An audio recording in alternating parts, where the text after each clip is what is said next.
पढ़ते हैं आर्टिकल्स के बारे में। आर्टिकल्स के पढ़ने से पहले मैं जानता हूँ कि आर्टिकल्स कहाँ लिखे गए थे, तो इंडियन कॉन्स्टिट्यूशंस में लिखे गए थे आर्टिकल्स। ओके, तो आते हैं, सबसे पहले आर्टिकल शुरू करते हैं। मैंने इंडियन कॉन्स्टिट्यूशंस के ऊपर वीडियो भी बना चुका है, उसे हम अपनी वीडियोज़ में आप देख सकते हैं लास्ट वीडियो में। तो आते हैं भाग 1 मतलब पार्ट 1 में। पार्ट 1 में हमारे आर्टिकल्स में ये लिखा गया कि संघ एवं उसके राज्य क्षेत्रों के बारे में बताया गया है, जिसमें कुल अनुच्छेद 1 से 4 तक के बारे में चर्चा की गई है, मतलब आर्टिकल 1 to 4। तो सबसे पहले आर्टिकल्स आता है आर्टिकल 1, जिसमें सब ए होता है, मतलब आर्टिकल 1 सब ए, मतलब कह सकते हैं कि आर्टिकल ए को भाग ए में बांटा गया है। तो उसमें बताया गया भारत के बारे में कि भारत अर्थात इंडिया राज्यों का संघ होगा। ओके, मतलब India that is the Bharat shall be union of state. इसकी अगर मैं डिटेल व्याख्या करता हूँ तो इसमें मतलब ये बताया गया कि अब उपरोक्त अनुच्छेद 2 बातों की चर्चा करती है, मतलब जो ये अनुच्छेद ऊपर आर्टिकल 1 सब ए है, ये 2 बातों की चर्चा करती है। पहला, देश का संवैधानिक नाम भारत अर्थात इंडिया होगा, मतलब जो देश का नाम होगा हमारे भारत का वो इंडिया ही होगा। इसका एक संवैधानिक नाम है, इसे हम चेंज नहीं कर सकते हैं, ये आर्टिकल 1 ए में आता है। फिर जो दूसरा है राज्यों की प्रकृति, मतलब जो राज्यों की प्रकृति क्या है कि ये राज्य संघ से अलग नहीं हो सकते हैं, मतलब जो संघ है उससे राज्य कभी भी अलग नहीं हो सकते कि एक राज्य को कोई देश बना दिया जाए या एक संघ बना दिया जाए। ओके, फिर आता है आर्टिकल 1 का सब बी। तो आर्टिकल 1 के सब बी में बताया गया है राज्यों के नाम और उसके क्षेत्रफल वही होंगे जो अनुसूची 1 मतलब आर्टिकल 1 में वर्णन होगा। मतलब इसका कहने का ये है कि आर्टिकल 1 में जो राज्यों के बारे में डिटेल बताई गई हैं वो वही होंगे, जैसे उनके नाम और क्षेत्रफल। जैसे मान लेते हैं एग्जांपल में यूपी का क्षेत्रफल AB² अगर आर्टिकल 1 में लिखा गया है तो इसमें आर्टिकल 1B में AB² ही होगा, ना कि कुछ और हम लिख सकते हैं, मतलब इसे चेंज नहीं कर सकते। ऐसे ही बिहार का मान लेते हैं CD², और मान लेते हैं गोवा का एज एग्जांपल 12² मान लेते हैं। ओके, फिर आता है आर्टिकल 1 सब सी। आर्टिकल 1 सब सी जिसमें बताया गया है संघ राज्य क्षेत्रों के बारे में। संघ राज्य क्षेत्र का अर्थ है मतलब कि जो संघ राज्य क्षेत्र उनको 3 भागों में बांटा गया है। पहला राज्य में बांटा गया है, फिर संघ या केंद्र शासित प्रदेश जैसे संघ शासित प्रदेश में बांटा गया जैसे UTS बोलते हैं, और अर्जित क्षेत्र जिसे एक्वायर किया गया है। तो राज्यों के बारे में तो आप जानते ही हैं, संघ केंद्र शासित प्रदेशों के बारे में जानते हैं। अर्जित क्षेत्रों के बारे में मैं बता देता हूँ कि अर्जित जो क्षेत्र थे, अर्जित क्षेत्र में 1954 को 1954 को पौंडीचेरी को फ्रांस से अर्जित किया गया था। मतलब जो पौंडीचेरी आज हमारे राज्य के रूप में जाना जाते हैं, मतलब एक संघ के रूप में जानते हैं, उसे फ्रांस से 1954 में अर्जित किया गया था।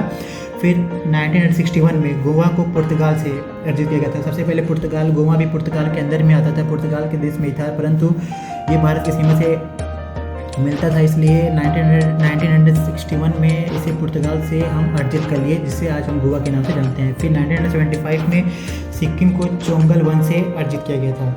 फिर सिक्किम के बारे में मैं एक चीज़ और बता दूं कि सिक्किम को डिविटेशंस जो हुए थे, मतलब 35 CAA 1974 के अंतर्गत हुआ था, जो सहराज्य के रूप में घोषित हुआ था एज एसोसिएट स्टेट। ओके, और फिर जब 36 CAA 1975 को पूर्ण राज्य से घोषित कर दिया था। और कभी कभी ये पूछा था कि सिक्किम की स्थापना कब हुई थी, तो 1975 को हुई थी। कब हुई थी? 26 अप्रैल 1975। ओके, ये तो बात हुई आर्टिकल 1 के सब ए सब बी और सब सी। अब आता है आर्टिकल 2। आर्टिकल 2 में भारत के संघ में नए क्षेत्रों का प्रवेश और स्थापना के बारे में बताया गया कि मतलब भारत के क्षेत्रों में नए राज्यों का प्रवेश, स्थापना दिवस या उसके जो भी हैं, मतलब इसमें क्या थे कि भारत के अंदर कई बाहर के राज्यों को अर्जित किया गया था। जो आर्टिकल 1C में पढ़ा गया है उसे हम भारत के अंदर स्थापित कर सकते थे, जैसे संघ के रूप में या राज्य के रूप में। फिर आर्टिकल 3 के बारे में बताते हैं कि भारत संघ के नए राज्यों का निर्माण, मतलब भारत संघ में नए राज्यों का निर्माण या राज्यों की सीमा में या उसके जो क्षेत्रफल हैं उसमें परिवर्तन कर सकते थे। आर्टिकल इसको अधिकार किसे था? आर्टिकल 2 और आर्टिकल 3 का अधिकार मात्र संसद को दिया गया है, ना कि किसी और को। ठीक है, अब आर्टिकल 3 के अंतर्गत ही तेलंगाना को अलग किया गया था हैदराबाद से। तेलंगाना मतलब 2 जून 2014 को अलग किया गया था।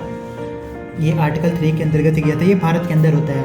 और आर्टिकल 2 होता है कि भारत के बाहरी राज्य को भारत के अंदर समाहित कर लेना या संघ कर लेना, अर्जित कर लेना ही आर्टिकल 2 में आता है। फिर इससे क्वेश्चन पूछा है। क्वेश्चन मैं बता देता हूँ कि क्वेश्चन के बारे में क्या दिया है कि इसमें पूछा है हाल ही में दादर एवं नागर हवेली का विलय किया गया था, इसके लिए किस अनुच्छेद का सहारा लिया गया था। ठीक है, ये क्वेश्चन एमसीक्यू में पूछा हुआ जो है यूपी पीसीएस और सिविल के एग्जाम से रेलवे और एसएससी सीजीएल में पूछा हुआ है क्वेश्चन है। यूपी पीसीएस के 2011 में पूछा है क्वेश्चन। मैं एक बार फिर बता देता हूँ कि हाल ही में दादर एवं नगर हवेली का विलय किया गया था, इसके लिए किस अनुच्छेद का सहारा लिया गया था। तो आर्टिकल 3 एवं 4 का सहारा लिया गया था। आर्टिकल 3 एवं 4 क्योंकि ये भारत के राज्यों में आता था, भारत के अंदर ही आता था, संघ के अंदर आता था, उसी में विलय किया गया था, ये इसीलिए आर्टिकल 3 में आता है। अब आते हैं आर्टिकल 3 में कि नए राज्यों का निर्माण कैसे कर सकते हैं। तो नए राज्यों के निर्माण के लिए 2 प्रकार की गठन किया गया था। पहला शक्ति किसको दी गई, तो शक्ति सबसे पहले मैंने बताया कि संसद को शक्ति होती है नए राज्यों का निर्माण करने के लिए या उसके क्षेत्रफल में वृद्धि करने के लिए या नए राज्यों के कुछ पार्ट्स को तोड़ के एक नए राज्य का निर्माण कर देना। ओके, और शर्त के साथ राष्ट्रपति से पूर्व अनुमति लेनी पड़ती है तथा उस राज्य के विधानसभा से सलाह लेनी पड़ती है। मतलब जिस राज्य के क्षेत्रफल या नाम में परिवर्तन करना है या क्षेत्र में बढ़ोतरी करना है या कटौती करना है, जो भी करना हो, तो सबसे पहले राष्ट्रपति से पूर्व अनुमति लेनी पड़ती है, फिर उसी राज्य की विधानसभा से अनुमति लेना पड़ता है। फिर आता है आर्टिकल 4। आर्टिकल 1 पढ़ लिया, आर्टिकल 2 पढ़ लिया, आर्टिकल 3 पढ़ लिया, अब आता है आर्टिकल 4। आर्टिकल 4 अनुच्छेद 2 एवं 3 से किया गया कोई भी परिवर्तन अनुच्छेद 368 के तहत संविधान संशोधन नहीं माना जाएगा, बल्कि केवल साधारण बहुमत से ही संपन्न माना जाएगा। मतलब ये होगा कि जो अनुच्छेद मतलब आर्टिकल 2 और 3 में किया गया संशोधन है वो उसमें कोई मतलब जो परिवर्तन किया गया है वो अनुच्छेद 368 के तहत संविधान संशोधन नहीं माना जाएगा। मतलब जो आर्टिकल 368 हमारा उसके तहत ये संविधान संशोधन नहीं माना जाएगा, बल्कि केवल साधारण बहुमत मतलब जो हमारा साधारण बहुमत प्राप्त होता है उस विधानसभा से या संसद से, उससे संपन्न माना जाएगा। ओके, अभी इसमें पूछा हुआ है क्वेश्चन और पूछा हुआ है सिविल के क्वेश्चन से, ये ऐसे एसएससी सीजीएल में पूछा हुआ है कि हाल ही में जम्मू कश्मीर राज्य का विभाजन किया गया, इसके लिए संसद ने किस प्रकार का बहुमत का प्रयोग किया गया होगा। तो साधारण बहुमत का प्रयोग किया था।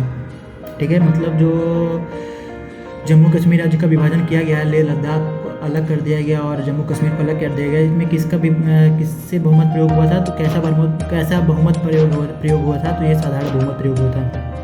फिर राज्यों का पुनर्गठन इसमें आता है। पुनर्गठन कैसे होता है, स्वतंत्रता के पश्चात भारत के सभी राज्यों और उसके देशी रियासतों को आपस में पुनर्गठित करना आवश्यक था, इसे राज्य का पुनर्गठन करते हैं। मतलब जो देशी रियासतें स्वतंत्रता के बाद जो राज्य थे तथा देशी रियासतें थे उनको आपस में जोड़ने के लिए जो गठन किया गया था उसे पुनर्गठन कहते हैं। इसके लिए सरकार ने निम्नलिखित कमेटियों का गठन किया था जो निम्न है। ठीक है, कमेटी के बारे में मैं बताता हूँ। 2 कमेटी का निर्माण हुआ था। पहला हुआ था प्रशासनिक सुविधा और दूसरा हुआ था भाषा के आधार पर। तो प्रशासनिक सुविधा में पहला कमेटी का नाम था एसके धर आयोग, जिसे 1948 में बनाया गया था। फिर था JVP आयोग 1948 में। JVP का मतलब था J stand for Jawaharlal Nehru, V stand for Vallabh Bhai Patel and P stand for Pattabhi Sitaramayya. और जो भाषा के आधार पर था उसमें थे फजल अली आयोग, जिसका गठन 1953 में किया गया था। ठीक है, तो ये 3 कमेटी थी। फिर से मैं रिकॉल कर देता हूँ 3 कमेटी क्या कहती हैं, जिसे 2 भागों में बांटा गया था। पहला प्रशासनिक सुविधा के आधार पर बांटा गया था, दूसरा भाषा के आधार पर बांटा गया था। तो प्रशासनिक सुविधा के आधार पर एसके धर आयोग कमेटी 1948 में बनाया गया था, पहली कमेटी थी। फिर दूसरा बना था JVP आयोग 1948। तो JVP का मतलब कहता है J stand for Jawaharlal Nehru, V stand for Vallabh Bhai Patel and P stand for Pattabhi Sitaramayya. और जो भाषा के आधार पर था उसमें फजल अली आयोग थे 1953 में। ये लास्ट कमेटी थी जो भाषा के अनुसार बनी गई थी। ठीक है, तो और फिर एक नोट मैं बता देता हूँ, इंपॉर्टेंट फैक्ट बता देता हूँ कि जो मद्रास से तेलुगु भाषा को मतलब मद्रास में पहले ये आंध्र प्रदेश में मद्रास के अंतर्गत ही आता था, जहाँ पे लोग तेलुगु बोलते थे। मद्रास की ऊपरी सीमा में लोग केरल की भाषा के बारे में प्रयोग करते थे, तो नीचे तेलुगु बोलते थे और बीच में कोई और होता था। तो उस समय वहाँ पे कुछ विभाजन के कारण वहाँ पे आंध्र प्रदेश को अलग करने की मांग की गई। मतलब आंध्र प्रदेश को अलग करने की मांग की गई। तो इसकी मांग किसने की थी, तो पोट्टी श्रीरामुलु ने किया था। इन्होंने क्या किया था कि 56 दिन का भूख हड़ताल रखा था कि इनकी मांग क्या थी कि आंध्र प्रदेश को प्रथम भाषाई राज्य के रूप में एक अलग राज्य घोषित किया जाए। इसके कारण इन्होंने 56 दिन का भूख हड़ताल रखा, जिसमें अंतिम समय 56वें दिन इनका मृत्यु हो गई, परंतु सरकार ने इनकी अनुमति नहीं मानी। फिर वहाँ पे बहुत से विद्रोह होना शुरू हो गए। विद्रोह होने के पश्चात सरकार ने ये निश्चय किया कि आंध्र प्रदेश को अलग करके एक प्रथम भाषाई राज्य बनाया जाएगा।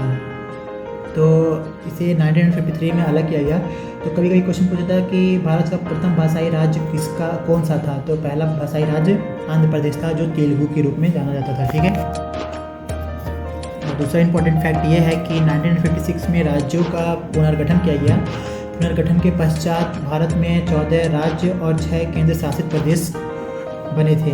मतलब पुनर्गठन के पश्चात भारत में कुल कितने राज्य और कितने केंद्र शासित प्रदेश बने थे, ये क्वेश्चन आ सकता है। तो ये हाईलाइट कर लीजिएगा आप लोग कहीं कि जो भारत में 1956 में जब पुनर्गठन हुआ था तो उसके पश्चात कुल 14 राज्य और 6 केंद्र शासित प्रदेश बने थे भारत में। फिर इसके बाद